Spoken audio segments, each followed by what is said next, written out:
Ambassador Kethavar's four eyes narrowed as he reviewed the trade embargo notice for the third time that cycle. The holographic display cast an eerie blue glow across his scaled features as he transmitted the official declaration across the Galactic Communication Network. By unanimous decree of the Galactic Trade Council, his voice resonated through subspace transmitters. The species designation human from planet Earth, Sol system, is hereby blacklisted from all legitimate trade routes, commercial zones, and economic partnerships. Violation of this embargo will result in immediate sanctions. The decision had been years in the making. Humanity's aggressive expansion, their refusal to accept traditional territorial boundaries, and their infuriating habit of treating every negotiation like a conquest had finally exhausted the Council's patience. The Zephyrians complained about human merchants undercutting their prices. The Crystalline Collective accused humans of vulgar commercialism. The void touched simply found them unpleasantly energetic. Kethavar leaned back in his command chair, satisfied. Without access to established trade routes, hyperspace maps, or commercial partners, the humans would be forced to remain in their insignificant corner of the galaxy. Perhaps now they would learn humility. What the Council didn't anticipate was humanity's response. Captain Sarah Chen stood before the emergency session of the United Earth Commerce Authority, her weathered hands clasped behind her back.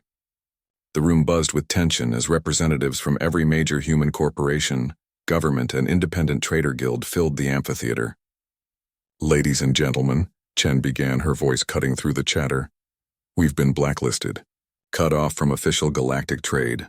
The Council expects us to wither and die in isolation." Murmurs of anger rippled through the crowd, but Chen raised her hand for silence. "Instead, I propose we do what humans do best." A predatory smile crossed her lips.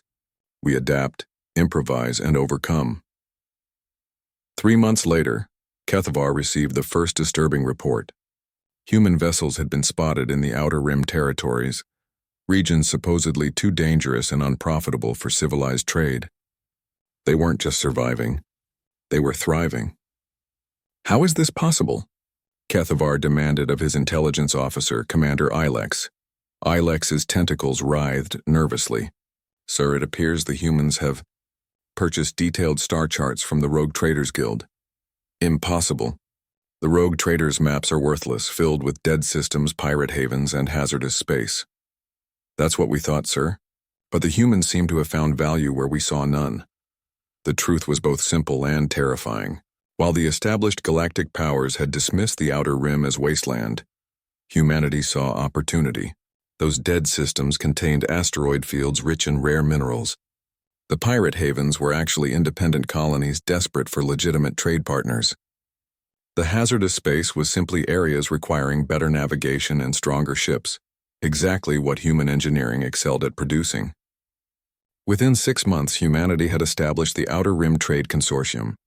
Human merchant vessels, built tough and equipped with innovative shielding technology, began connecting isolated worlds that had been ignored by the galactic establishment for centuries. They offered fair prices, reliable service, and something the Council-sanctioned traders never provided: respect for local customs and genuine partnership rather than exploitation. Captain Marcus Webb piloted his cargo hauler through the Maelstrom Nebula, a region every other species considered impassable. His ship's experimental deflector array, a human innovation, parted the dangerous energy storms like a hot knife through butter. In his cargo hold, he carried medical supplies for the quarantined world of Theta Prime and rare crystals from the mining collectives of the asteroid belt. "Control, this is Webb." He radioed to the human-operated station hidden within the nebula's heart. "Another successful run. The Theta colonists are requesting permanent trade status." The response crackled with satisfaction. "Copy that, Webb. You're the 3rd ship today to report new trading partners. Command estimates we've connected 47 previously isolated systems in the past month." What had started as survival had become revolution. The Outer Rim Trade Consortium wasn't just providing goods and services, it was fundamentally altering the galactic economy. Worlds that had been dependent on Council-approved trade routes suddenly had alternatives. Species that had been marginalized found themselves with new options and fair treatment. Kethavar's worst fears were realized when Ambassador Thys of the Centauri Republic requested an emergency council session. "Honored colleagues, This announced, her bioluminescent skin pulsing with urgency. We have a crisis. The humans have not only survived their blacklisting, they've created a parallel economy that's beginning to undermine our established order. The chamber erupted in shocked chittering, clicking, and harmonic vibrations as each species expressed distress in their native manner.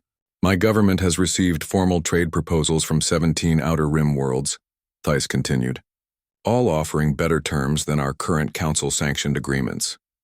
The humans have somehow transformed the galaxy's unwanted territories into a thriving commercial network. Commander Wilex's latest intelligence briefing confirmed the Council's worst suspicions. The humans call it the New Silk Road, he reported to Kethvar.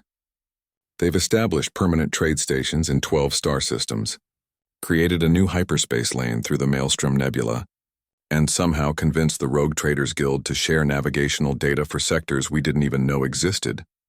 Kethvar's scales darkened with frustration. What are their profit margins? That's the disturbing part, sir. They appear to prioritize long-term relationships over short-term profit. They're offering better prices, more reliable service, and they actually listen to their trading partners' needs. The final insult came when the first council, member world, officially withdrew from the Galactic Trade Organization to join humanity's Outer Rim Trade Consortium. The Epsilon Collective, tired of exploitative trading terms and bureaucratic red tape, announced their decision with a simple statement. The humans offer partnership, not patronage. As Kethvar watched his carefully maintained galactic order crumble, he realized the fundamental error in their approach. The Council had assumed that excluding humanity from their established system would contain them. Instead, they had freed humanity to build something better. Standing before his viewing portal, watching human cargo ships pass through space that was once considered empty and worthless, Kethvar understood a harsh truth. They hadn't just blacklisted Earth, they had accidentally forced humanity to redraw the galaxy's borders entirely. And the new map looked nothing like what the Council had planned. In the end, humanity had done exactly what they always did when faced with a closed door. They built a better one and left it wide open for anyone willing to walk through.